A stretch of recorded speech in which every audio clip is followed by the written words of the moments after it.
ஆனால் ஒன்று தெரிஞ்சுக்காங்க, மற்றது உங்கள் வாழ்க்கையில் இருக்குதோ இல்லையோ, மற்றவர்களை அவமானப்படுத்தக்கூடாதுன்னு நினச்சிட்டிங்கன்னா நீங்கள் தான் சார் நீதிமான்.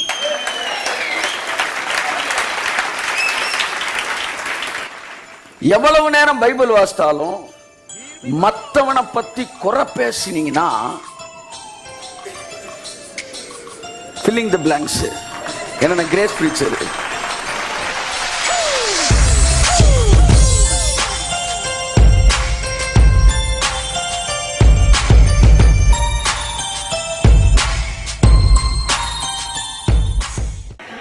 எனக்காக அல்லையா சொல்லுங்க சார். ஏதோ நம்ம ஒன்றும் வந்து ஓரளவுக்கு நியூ இயருக்கு இன்னும் நல்லா பண்ணிடுவோம், இப்போ பண்ணியிருக்கிறோம். ஒரு 4 கிறிஸ்மஸ் தாத்தாங்க நின்றுட்டு இருக்காரு. எதுக்கு நிற்கிறாங்கன்னே தெரில. என்ன பர்பஸ்ப்பா? சரி, இங்கே கொஞ்சம் பேர் மேக்கப்போட இருக்கிறேன். இவங்கெல்லாம் யாருக்காக? உங்களுக்காக. இப்போ நான் ஒரு செய்தி கொடுக்க போகிறேன். இந்த செய்தியை நான் கொஞ்சம் வந்து என்ன செய்ய போகிறேன், வந்து விஷுவலைஸ் பண்ணி காட்ட போகிறேன். இதெல்லாம் யாருக்கு? உங்களுக்கு. இதெல்லாம் ரெடி பண்ணிவிட்டு எவனும் உள்ள விடாத அப்படின்னா அப்புறம் யாருக்காக? பரலோகத்தை அழகாக படைச்சி வச்சுருக்காராம். ஆனால் ஒருத்தனை உள்ளே விட மாட்டார்னா அப்புறம் யாருக்காக? இதெல்லாம் இவங்க சொன்னது. ஆனால் அவர் என்ன மனசில் வச்சு தான் செஞ்சார்.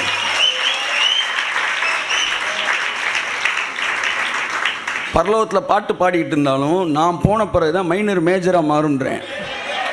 கார்டு ஆர்கெஸ்ட்ரேஷனே தனியாக மாறும். அதுக்குன்னு சில நோட்ஸ் எல்லாம் போட்டு கபரியல் இவங்களாம் தனியாக வச்சுருக்கிறான். டே இவங்க உள்ளே என்ட்ரானோன்னா அப்படியே அடுத்த நோட்டுக்கு வரணும், எல்லாரும் அடுத்த கார்டுக்கு வரணும். ஆமேன்னு சொல்லுங்க. ஆமேன் ஆமேன் ஆமேன்.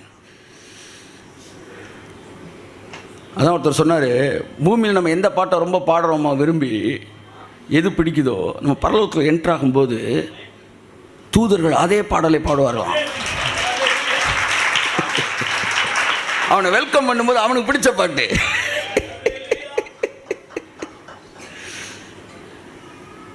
உங்களை சந்தோஷப்படுத்துவது, உங்களை குஷிப்படுத்துவது, உங்களை, அதுதாங்க அவருக்கு மகிமை.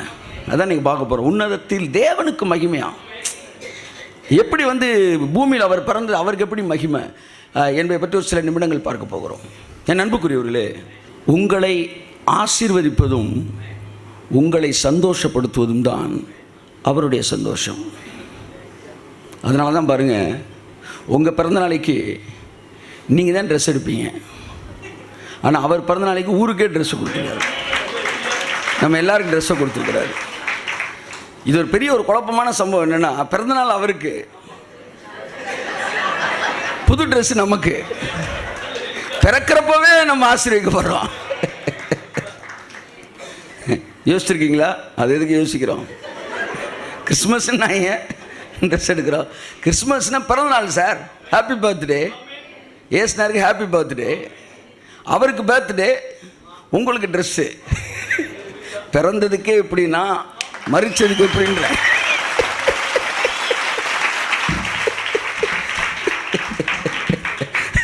ஹல்லேலூயா.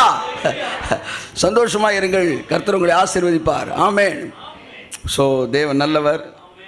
ஸோ கிறிஸ்மஸ் என்ற உடனே இன்னைக்கு இந்த 9, எனக்கு தெரிஞ்ச இந்த 9 கேரக்டர்ஸ், இதை பார்க்கும்போது நமக்கு என்ன ஞாபகம் வருகிறது என்பதை பற்றி நான் உங்கள்கிட்ட கொஞ்ச நேரம் பேசிட்டு நான் கடந்து செல்ல விரும்புகிறேன். யோசேப்பு, மரியாள், 3 யானைகள், ஸ்டாரு, சகரியா, சிமியோன், எலிசபெத்து, வந்து அன்னாள், இதெல்லாம். ஸோ ஃபஸ்ட்டு இவர்களிடத்தில் நாம் கற்றுக்கொள்வது என்ன? ரொம்ப சிம்பிளாக முடிக்கணும். யோசேப்பு முதலாவது வாப்பா. யோசேப்பு யார்? நீ தானா?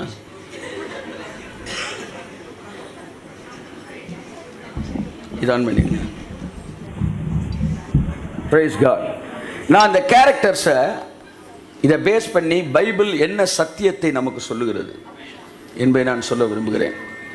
இது ஒரு இன்ட்ரொடக்ஷனாக கொடுத்துட்டு அடுத்து அப்படியே நான் வார்த்தைக்குள்ளாய் கடந்து செல்ல விரும்புகிறேன். இப்போயே நம்ம we are in message, God's word. யோசேப்பை பற்றி பைபிள் என்ன சொல்லுகிறது? யோசேப்பை பார்த்தப்ப பைபிள் என்ன சொல்லுது? அவன் நீதிமான். நீதிமான் என்கிற வார்த்தை புதிய ஏற்பாட்டிலே முதல் முறையாய் வருகிறது. ஆமென். எதை வைத்து அவனை நீதிமான் என்று சொல்லுகிறது? அவர் இடைவிடாமல் ஜெபித்து கொண்டிருப்பார். அதனால் அவர் நீதிமானா? இல்லை. அவர் ஆவியில் நிறைந்து ரீகா பாரா பாரா பா என்று சொல்லி அபிஷேகத்தில் நிறைவார். அதனால் அவர் நீதிமானா? நீதிமான் எதினால் நீதிமான்? அவன் தன் மனைவியாகிய மரியாளை அவமானப்படுத்த மனதில்லாதிருந்தபடியினால். கையை தட்டுங்க அவருக்கு. நான் உங்களுக்கு சொல்லுகிறேன், நீங்கள் எவ்வளவு நேரம் ஜெபித்தாலும், எவ்வளவு நேரம் பைபிள் வாசித்தாலும், மற்றவனை பத்தி குறை பேசினீங்கன்னா ஃபில்லிங் தி பிளாங்க்ஸ். என்ன கிரேஸ் பிரீச்சர். ஆனா ஒண்ணு தெரிஞ்சுக்காங்க, மற்றது உங்க வாழ்க்கையில இருக்குதோ இல்லையோ, மற்றவர்களை அவமானப்படுத்த கூடாதுன்னு நினைச்சிட்டீங்கன்னா நீங்க தான் சார் நீதிமான்.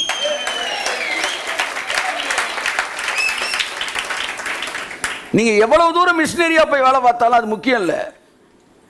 நம்ம வாய் எவ்வளவு தூரம் நீளக்கூடாது என்பது ரொம்ப முக்கியமான விஷயம். It's very important thing. மற்றவர்களை அவமானப்படுத்த மாட்டேன் என்று நீங்கள் முடிவெடுக்க வேண்டும். தள்ளிவிடணும் முடிவெடுத்தான், அப்ப கூட ரகசியமாய் தள்ளிவிட வேண்டும். கையத்தட்டு. அப்ப முடிவெடுத்துக்காங்க. ஃபேஸ்புக்ல பேசுறாள், யூடியூப்ல மற்றவங்களை அசிங்கப்படுத்துறவங்க, இவர்கள் எல்லாம் நீதிமான்களா? அவங்க எவ்வளவு வயசாலும் பரவாயில்ல, 70 வயசாலும் பரவாயில்ல,